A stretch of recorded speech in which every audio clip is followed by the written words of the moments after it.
Assalamualaikum warahmatullahi wabarakatuh. Selamat siang kakak semuanya. Apa kabarnya hari ini?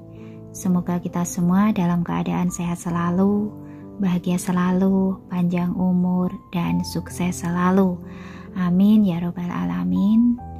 Dan hari ini tanggal 25 Desember, saya ucapkan Merry Christmas, selamat Hari Natal buat kakak-kakak Kristiani yang merayakan Natalan. Sehat selalu, bahagia selalu, panjang umur, dan sukses selalu buat kita semuanya. Amin. Oke, ceritanya akan saya lanjutkan lagi, dan ceritanya ini masih membingungkan ya. Sebenarnya Yasmin apakah bersaudara dengan Henry? Kita langsung saja ke ceritanya. Selamat mendengarkan. Yasmin sedikit terkejut saat Henry memanggilnya seperti itu. Dia tanpa sadar menatap Henry sambil mengunyah kue. Henry sedikit gugup dan dia menegakkan tubuhnya. Jangan khawatir, aku akan melindungimu dan Lina. Yasmin tidak tahu harus berterima kasih padanya atau tidak. Jika Henry adalah seorang teman, dia akan sangat tersentuh, tapi Henry bukan. Henry ingin dia mengambilnya dari neneknya. Oleh karena itu, hal-hal baik ini datang dengan syarat dan tidak murni. Aku tidak membutuhkan perlindungan siapapun, Yasmin berkata. Sebelumnya, aku pernah diculik dan mengandalkan diri sendiri untuk melawan penculik. Sampai ditolong, sebenarnya aku sangat hebat. Dia bicara dengan lambat seolah sedang membicarakan hal yang sangat biasa. Tentu saja Henry mengetahui hal itu. Karena hubungan mereka saat itu belum cukup dalam, dia tidak bisa mengungkapkan kepeduliannya terhadapnya. Sekarang dia sangat sedih saat mendengar Yasmin mengatakannya dengan nada meremehkan. Yasmin selalu sendirian dan hanya bisa mengandalkan diri sendiri dalam segala hal. Tidak peduli saat menghadapi Jason di dalam program, ataupun saat menghadapi penculik dan berusaha melarikan diri. Yasmin selalu mengandalkan kepintaran dan kegigihannya sendiri. Kamu sangat hebat, tapi sekarang kamu memiliki seseorang yang dapat diandalkan. Henry mau tidak mau menekankan. Yasmin tersenyum dingin. Tidak, kalian bukan orang yang ingin aku andalkan. Sebenarnya aku tidak terlalu mengenal kalian. Satu-satunya yang bisa aku andalkan adalah diriku dan nenekku. Aduh, kita kan bisa jadi teman. Yasmin, coba lihat penampilanku hari ini. Kamu bisa memintaku jadi pengawalmu. Lina segera terlibat. Kuenya cukup enak, manis tapi tidak berlebihan. Selain itu ada aroma teratai. Apa kamu menaruh teratai di dalamnya? Yasmin bertanya pada Henry sambil makan kue. Lina yang diabaikan cemberut dengan sedih dan memainkan ponselnya. Yasmin sama sekali tidak ingin menyakitinya, tapi dia tahu kalau sekarang tidak menolaknya, mereka akan semakin keterlaluan. Kondisi nenek yang belum stabil, dia tidak ingin membuat nenek merasa khawatir. Henry tersenyum. Haha, aku yang memetiknya sendiri. Kalau besok kamu punya waktu luang, kamu bisa pergi bersamaku.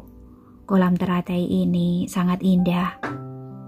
Penolakan Yasmin terhadap keluarga setiawan sepertinya tidak mempengaruhi suasana hatinya. Saat mereka sedang mengobrol tentang kue, polisi tiba-tiba masuk. Lina segera berdiri tampak waspada. Ada apa? Henry berdiri dengan tangan di atas meja dan bertanya. Nona Joanna lapor polisi, katanya kalian memukulinya. Jadi silahkan datang ke kantor polisi untuk membuat rekap kejadian, kata kepala polisi pada Henry. Aku yang melakukannya. Ini tidak ada hubungannya dengan mereka. Aku akan pergi bersama kalian. Lina melangkah maju dan berkata dengan dagu terangkat. Di dalam hati Yasmin berkata, kenapa Lina tidak bersikap lemah sedikit, malah terlihat bangga. Dia khawatir Lina akan dipidana. Nona Joanna bilang, ada 3 orang, jadi kalian semua harus pergi. Sikap polisi itu keras. Bagaimanapun Joanna sudah lapor polisi, polisi juga hanya melakukan tugasnya. Yasmin tahu betul Joanna adalah orang yang paling manipulatif. Karena polisi begitu bersikeras, masalah ini tidak mungkin sesederhana yang mereka pikirkan. Baik, kami akan pergi bersama kalian. Setelah memikirkannya, Yasmin berkata dengan sikap yang sangat lemah lembut. Henry hanya bisa melakukan apa yang dikatakan Yasmin. Yasmin tiba di kantor polisi. Dia baru mengetahui keseriusan masalah ini begitu melihat wajah Joanna berlumuran darah. Siapa yang tahu bagaimana dia melakukannya? Namun kamera pengawas di pintu masuk kedai teh memang menunjukkan Lina memukulinya. Mereka bersekongkol untuk memukuliku. Pak polisi, kamu harus memberikan keadilan untukku. Joanna menangis dengan menyedihkan ketika melihat Yasmin dan yang lainnya. Lina sangat marah, dia mengangkat tinjunya dan berkata, kamu ini murahan sekali, sengaja membenturkan kepalamu sampai berdarah dan menjebak kami. Kenapa? Mau memukul orang di kantor polisi? Polisi yang hendak membuat rekam kejadian mendongak dari komputernya dan berteriak dengan marah. Yasmin meraih Lina yang dadanya naik turun karena marah. Kalau kamu seperti ini, akan tidak menguntungkan bagi kita. Wajah Lina memerah karena marah. Dia menggetakkan gigi dan menatap Joanna yang meringkuk ke samping dan pura-pura menjadi korban. Dia berbisik, aku tahu kenapa kamu tidak bisa menghadapinya. Orang kotor seperti dia memiliki terlalu banyak trik. Sebaiknya dia berdoa, semoga Jason melindunginya seumur hidup. Kamu anggap aku tidak ada? Polisi itu memelototi Lina. Kak, Lina memandang Henry dengan marah. Diam. Henry mengerutkan kening. Rekam medis dilakukan per orang. Polisi menginterogasi dengan sangat hati-hati dan waktu berlalu dengan cepat. Saat hampir jam 8 malam, Jason datang. Begitu masuk, dia langsung menatap Yasmin. Yasmin tidak menyadarinya sampai Henry berteriak, Pak Jason datang untuk Nona Joanna. Begitu melihat Jason, Joanna menangis dengan wajah sedih. Jason, tutup mulutmu. Jason tiba-tiba berkata padanya. Joanna yang tidak tahu malu semakin sedih. Dia menggigit bibirnya dan berpura-pura hampir menangis. Jason melihat mata Yasmin tertuju padanya. Emosi buruk yang dia rasakan selama beberapa hari sepertinya tersapu oleh perhatian Yasmin. Dia berjalan ke arah Yasmin, menggerakkan bibir tipisnya sedikit dan akhirnya meminta maaf. Aku datang terlambat. Maaf, sudah membuatmu kesulitan. Sebaiknya kamu menjaganya dengan baik. Jangan biarkan dia muncul di hadapanku lagi. Selain itu, dia mengatakan dia berjasa atas kejadian nenekmu datang ke rumahku untuk membuat masalah. Pak Jason, kamu harus mengatur orang di sekitarmu dengan baik. Kalau tidak, benar-benar akan membuat banyak masalah untuk orang-orang. Yasmin berkata dengan nada mengejek. Permintaan maaf Jason benar-benar membuat Yasmin merasa sangat tidak bahagia. Bukankah ini berarti Jason masih menganggap Joanna sebagai wanitanya? Aku akan mengurusnya, kata Jason. Caleb segera datang. Jason bernegosiasi dengan polisi dan akhirnya masalah pelaporan kejahatan tersebut dianggap sebagai masalah pribadi. Setelah keluar dari kantor polisi, Jason berkata kepada Yasmin, "Aku traktir kamu makan malam sebagai permintaan maaf." Siapa yang ingin ditraktir makan malam oleh bajingan? Hanya akan membuat muntah setelah memakannya. Lina bersembunyi di belakang Henry dan memutar matanya. Jason meliriknya dengan dingin. "Kamu menindas orangku. Aku masih belum membuat perhitungan denganmu. Lebih baik jaga mulutmu. Akan gawat kalau sampai ada yang menjahit mulutmu dan kamu tidak bisa bicara lagi." "Kenapa kamu mengancam adikku?" Henry langsung bertanya. Suasana tiba-tiba menjadi tegang. Joanna berdiri di belakang Caleb, wajahnya penuh kebanggaan. "Benar. Kenapa? Mudah bagiku untuk menjahit mulut orang yang bicara sembarangan." Jason memandang Henry dengan senyuman yang begitu dingin hingga menusuk tulang. Lina berlari ke arah Yasmin, memegang tangannya dan mengguncangnya. "Marahi dia. Kalau mulutku dijahit, tidak akan ada yang bisa menghilangkan kebosananmu." Yasmin menatap Jason dengan wajah dingin. "Pak Jason, kalau kamu mengatur orangmu dengan baik, Lina tidak akan memakimu. Selain itu, bukankah apa yang dia katakan benar? Kalau kamu tidak memberikan keberanian pada Joanna, apa dia akan datang ke kota Colo untuk mencari masalah denganku?" Ketika Jason mendengar ini, dia langsung bersikap ramah dan berkata, "Benar, perkataan Nona Yasmin benar. Jadi, apa Nona Yasmin bisa memberiku muka untuk mentraktirmu makan demi menebus kesalahan?" "Tidak, aku tidak butuh." Yasmin menolak dengan dingin. "Aku rasa perlu. Nona Joanna datang ke sini menindasmu. Bagaimanapun dia harus minta maaf padamu." Jason menatap Yasmin dengan mata yang dalam dan berkata dengan nada yang tidak bisa ditolak. Ekspresi Joanna yang tadi sangat bangga langsung berubah. Yasmin memandang Joanna sambil tersenyum tipis, lalu mengangkat alisnya dan bertanya pada Jason, "Bagaimana kamu akan menyuruhnya minta maaf? Dengan bersulang atau berlutut?" "Sebelumnya, Joanna memfitnah LM, tapi sampai sekarang tidak mau minta maaf."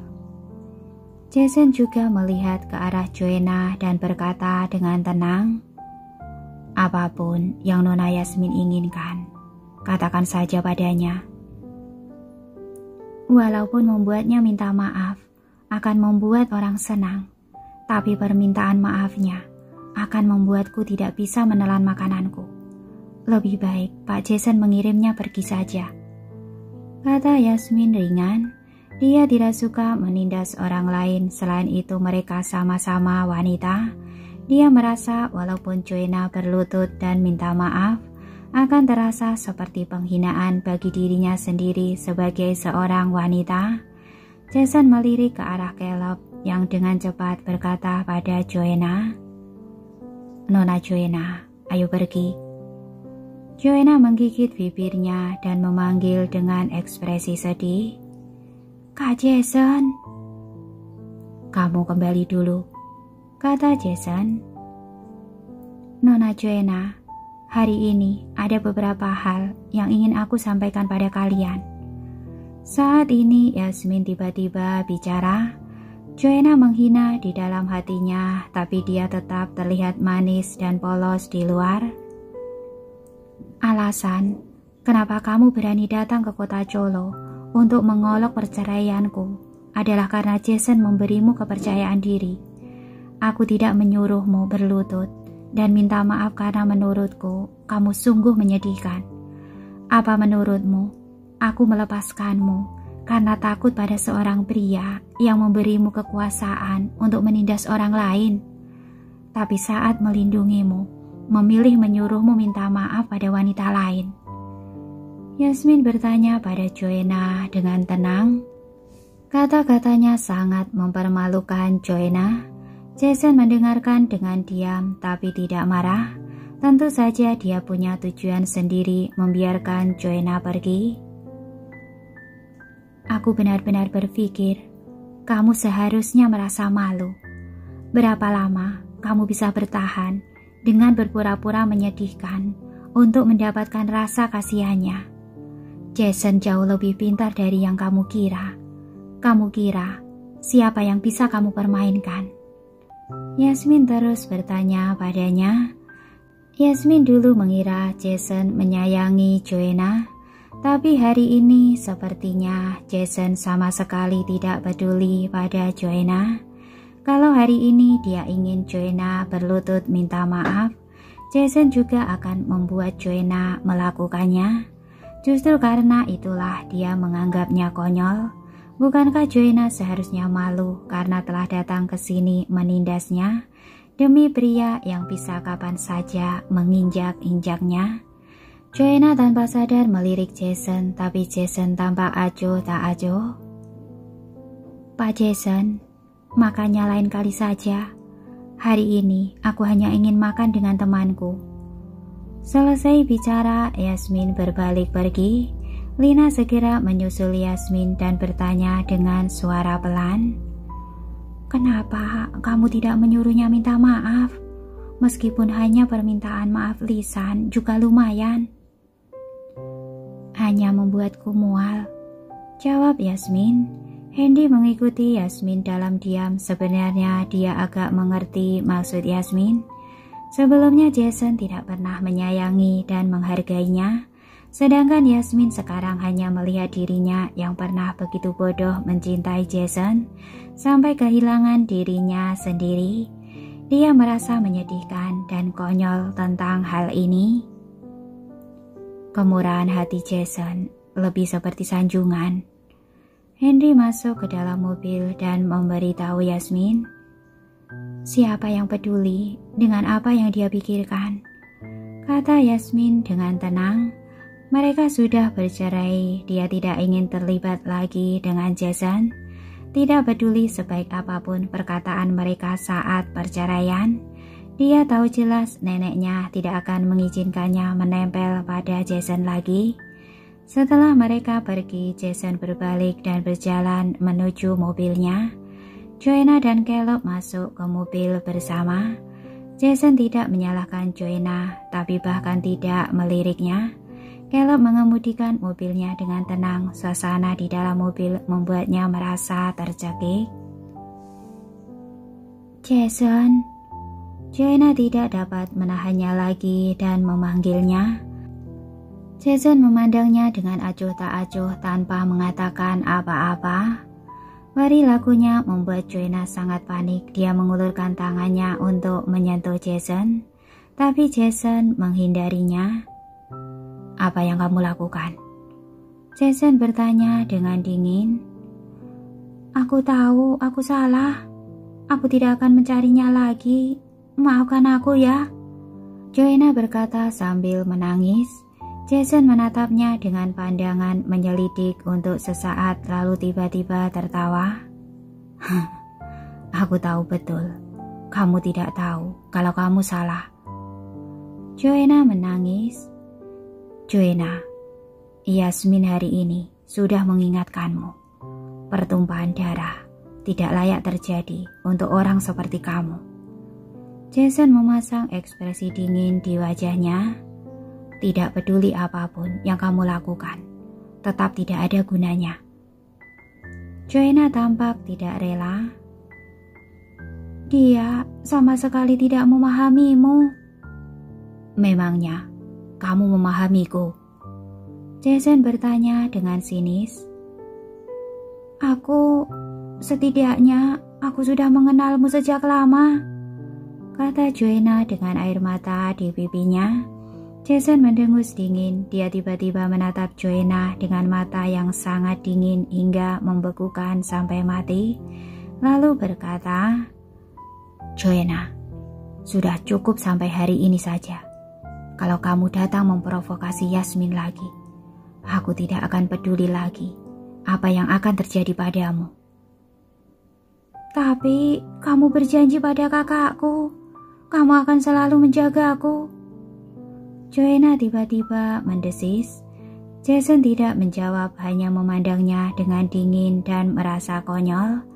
Joanna terus bertindak dengan mengandalkan kakaknya. Dia tidak ingin bicara omong kosong dengan Joanna. Kak Jason, Joanna memanggil lagi dengan suara pelan. Kamu kembali ke kota benteng dulu. Masih ada yang harus aku lakukan di sini, kata Jason dengan wajah dingin, tidak menganggap serius kesedihannya.